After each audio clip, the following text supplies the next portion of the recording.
संजय गांधी निराधार अनुदान योजना, श्रावण बाळ योजना, विधवा पेन्शन योजनेच्या सर्व लाभार्थ्यांसाठी अत्यंत महत्त्वपूर्ण अपडेट असणार आहे.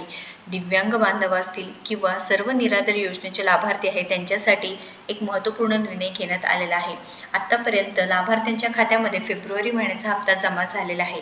मार्च महिन्याचं खूप मोठे अपडेट आलेली आहे. मार्चचा हप्ता आता लवकरच जमा होईल, पण शासनाचा निर्णय असणार आहे तर कोणत्या लाभार्थ्यांचे मार्चचे पैसे आता लटकणार आहे, तुम्हाला शेवटची संधी देण्यात येणार आहे. महत्त्वपूर्ण अपडेट आहे. व्हिडिओ शेवटपर्यंत पाहायचा आहे, कारण संजय गांधी निराधार अनुदान योजना असो, श्रावण बाळ योजना असो, असे जे लाभार्थी आहे त्यांना प्रत्येक महिन्याला 1,500 रुपये सरकारच्या मार्फत मिळते व जे दिव्यांग बांधव आहे त्यांना 2,500 रुपये त्यांच्या खात्यामध्ये प्रति महिना प्रति लाभार्थी मिळते.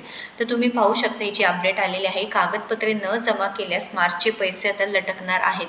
तरी ते जे अहिल्यानगर आहे त्या जिल्ह्याची माहिती देण्यात आली आहे व महाराष्ट्रभर ही पूर्णपणे जी प्रक्रिया आहे ती सुरू राहणार आहे. आपल्या सर्वांनाच माहिती आहे की हे कागदपत्रे जमा करण्यासाठी नोटीससुद्धा आली होती व 31/1/2026 अखेरपर्यंत जमा करण्याबाबत ही माहितीसुद्धा देण्यात आली आहे. परंतु काही लाभार्थ्यांचे कागदपत्रे न जमा झाल्यामुळे इथे नक्कीच ही अपडेट आलेली आहे.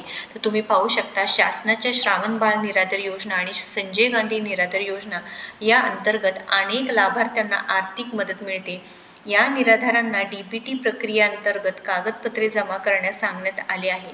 तर प्रत्येक जे जिल्ह्यांमध्ये नोटीस देण्यात आली होती व इथे जे या योजनेअंतर्गत लाभार्थी आहे त्यांना अनेक लाभार्थ्यांना आर्थिक मदत मिळते आपल्याला माहितीच आहे. तर त्या निराधारांना DBT प्रक्रियेअंतर्गत आता काय सुरू झालं आहे की डायरेक्ट बेनिफिट ट्रान्सफर म्हणजेच काय ऑनलाईन पद्धतीने तुमच्या खात्यामध्ये हे पैसे जमा होतात. तर हे जमा करण्यास सांगण्यात आले आहे. परंतु वारंवार आवाहन करूनही KYC न केलेल्या बघा या जिल्ह्यात 60,000 लाभार्थ्यांचे अनुदान पुढील महिन्यापासून मार्चपासून बंद होण्याची शक्यता आहे.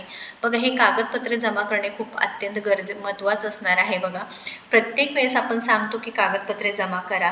जे दिव्यांग बांधव आहे त्यांनी KYC केली नाही अजून तर त्यांना KYC करून घ्यायची आहे. तर नवीन अपडेट आली होती ती तुम्हाला करून घ्यायची आहे.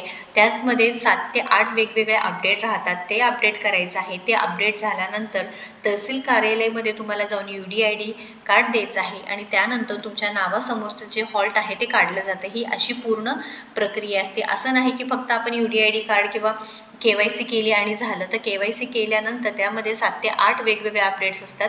ते तुम्हाला अपडेट करावं लागतं. त्यानंतर ते अपडेट झाल्यानंतर तहसील कार्यालयामध्ये तुमची UDID कार्ड तिथे सबमिट करायचं आहे. ही सगळी प्रक्रिया तुम्हाला स्वतःला जाऊन करणे अत्यंत आवश्यकता असणार आहे. असं नाही तुम्ही फक्त ते दिलं आणि तुमचं काम झालं. तुम्ही वारंवार जाऊन चेक करा. तुमच्या नावाच्या समोरचं हॉल्ट काढत नाही तोपर्यंत तुम्हाला ते चेक करायचं आहे. तर लक्षात घ्या, राज्य सरकारमार्फत संजय गांधी श्रावण बाळ अर्थसहाय्य योजनेचे सुमारे 1,70,830 तर केंद्र सरकारचे इंदिरा गांधी राष्ट्रीय वयोवृद्ध विधवा अपंग आणि त्यानंतर जे जिल्ह्यात 1,32,306 लाभार्थी असले तरी त्यांना डिसेंबरमध्येच KYC पूर्तता सूचना देण्यात आल्या होत्या बघा. आणि याबद्दल ही नोटीससुद्धा आली होती. आपल्या चॅनलच्या माध्यमातून आपण सांगितलं होतं तुम्हाला की हे करायचं आहे. पण काय होतं ना की प्रत्येक वेळेस आपण सांगितलं जातं व तुम्हाला हे वाटतं की खोटीच माहिती आहे किंवा हे काहीतरी सांगत आहेत. त्यानंतर तुम्ही म्हणते की आमचे पैसे काय सरकार जमा करत नाही. तर असं नाही आहे. तर प्रत्येक वेळेस काय होतं की प्रत्येक वर्षी जे हयातीचे दाखले असू द्या किंवा किती लोक आहेत जे अपडेट झालेले असतात, किती दिव्यांग, किती टक्के दिव्यांग आहे, बोगस दिव्यांगांपासून सुटका मिळण्यासाठी असो, ही अशी वेगवेगळे अपडेशन दिले जाते. कारण आता इतकं फ्रॉड वाढलं आहे ना, जे खरे दिव्यांग बांधव आहेत, खरे निराधार आहेत त्यांच्यापर्यंत पैसे न मिळता जे खोटे लोक आहेत ते पैसे घेत आहेत. त्याच्यामुळे हे सरकारने हे स्ट्रिक्टनेस वाढवले आहेत. आपल्याला माहितीच आहे की तुकारामजी मुंडे आहेत किंवा जे आपले माननीय बच्चू कडू आहेत नक्कीच आपल्यासाठी प्रयत्न करत आहेत की जे दिव्यांग असो किंवा निराधार योजनेचे लाभार्थी असो त्यांना पैशामध्ये वाढ होण्यासाठी माननीय बच्चू कडू नक्कीच प्रयत्न करत आहे. त्यानंतर बोगस दिव्यांगांच्या बद्दल माननीय तुकारामजी मुंडे यांनी सुद्धा खूप चांगले निर्णय घेतलेले आहेत. तर तुम्ही सुद्धा सरकारला सहकार्य करा, जेणेकरून काय होईल की तुमचे पैसे तुमच्या खात्यामध्ये वेळेवर येतील व काय होईल तुमचे पैसे बंद होणार नाही. तर इथे काय दिलेले आहे की KYC पूर्ततेची सूचना देण्यात आल्या होत्या. अन्यथा फेब्रुवारीपासून लाभ मिळणार नसल्याची सूचना देण्यात आली होती.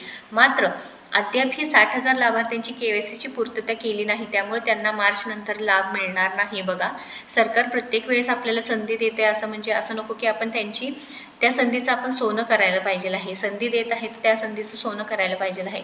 प्लस सरकारला पण एक विनंती की जे दिव्यांग बांधव आहे किंवा जे वयोवृद्ध आहेत त्यांना एवढे म्हणजे हे नसतं ना की तिथे जाऊन प्रत्येक वेळेस त्या ऑफिसमध्ये कार्यालयामध्ये जाऊन खूप दिवसांनी दिवस वाट बघावी लागते. त्यापेक्षा तुम्ही ते ऑनलाईन प्रक्रिया करा किंवा एका दिवसात असं काहीतरी करा ना ते काम होईल. असं पण काहीतरी आपल्याला चांगले आयडियाज काढायला पाहिजे आहे किंवा ती चांगली सोयी करून द्यायला पाहिजे आहे. तर मदतीचे सुमारे 42,000 असे एकूण 2,15,000 लाभार्थी आहेत. त्यांना दरमहा 1,500 रुपयांची मदत दिली जाते. संजय गांधी निराधार योजनेच्या लाभार्थ्यांना हयातीचे दाखले सादर न केल्याचे अहिल्यानगर जिल्ह्यातील 18,000 बघा 18,000पेक्षा जास्त जणांचा अनुदान लाभ बंद करण्यात आले आहे. हयातीचे दाखले सादर न केलेल्या लाभार्थ्यांना ही मदत मिळणार नाही. तर बघा तुम्ही पाहू शकता इथे संजय गांधी निराधार योजनेचे जे लाभार्थी आहे, श्रावण बाळ योजनेचे लाभार्थी आहे, हयातीचे दाखले बघा सांगितलं होतं तुम्हाला. तुम्ही आधीचे सुद्धा व्हिडिओ पाहू शकता, त्यामध्ये सुद्धा सांगितलं होतं. हे मार्च महिन्यासाठी खूप महत्त्वाचं आहे. प्लीज विनंती आहे, चुकीच्या पद्धतीने घेऊ नका की तू आम्हाला काही काम नाही म्हणून आम्ही तुम्हाला हे सांगत बसतोय, असं नाही. आम्हाला तुमची काळजी आहे किंवा आपण एक फॅमिली आहे. आपण फॅमिलीसाठी जितकं प्रयत्न करतो तितकंच आम्ही पण प्रयत्न करतो की आपले जे निराधार बांधव आहे, दिव्यांग बांधव आहेत, विधवा पेन्शन योजनेचे लाभार्थी आहे, वयोवृद्ध पेन्शनचे, त्यांचे पैसे हक्काचे बंद नाही व्हायला पाहिजे, त्यांचे पैसे सुरू राहायला पाहिजे, ही एवढीच तळमळ आहे. त्याच्यामुळे म्हणजे मी तर प्रत्येक वेळेस स्वतः असं होतं की जे निराधार योजनेच्या लाभार्थ्यांचे अधिकारी असो किंवा जे मुख्य सगळं आहे त्यांच्याशी बोलणं, कुठे काय प्रयत्न करता येईल हे पूर्णपणे मी स्वतः पर्सनली इकडे लक्ष देत असते. त्याच्यामुळे नक्कीच लाभार्थ्यांनो हे करा. हयातीचे दाखले आहे, तुमची KYC आहे ते पूर्णपणे प्रक्रिया करा. याबद्दल तुम्हाला काही मदत असो लागू द्या, नक्कीच कमेंट करून सांगा. तुमच्यापर्यंत ती मदत देण्याचा नक्कीच आम्ही प्रयत्न करणार आहोत. महत्त्वपूर्ण अपडेट आहे, जास्तीत जास्त आपल्या निराधार बांधवांपर्यंत शेअर करायचं आहे. व्हिडिओ महत्त्वाचा वाटत असेल तर नक्की शेअर करा व अशाच महत्त्वपूर्ण अपडेटसाठी आपल्याला फॉलो सबस्क्राईब करा. धन्यवाद.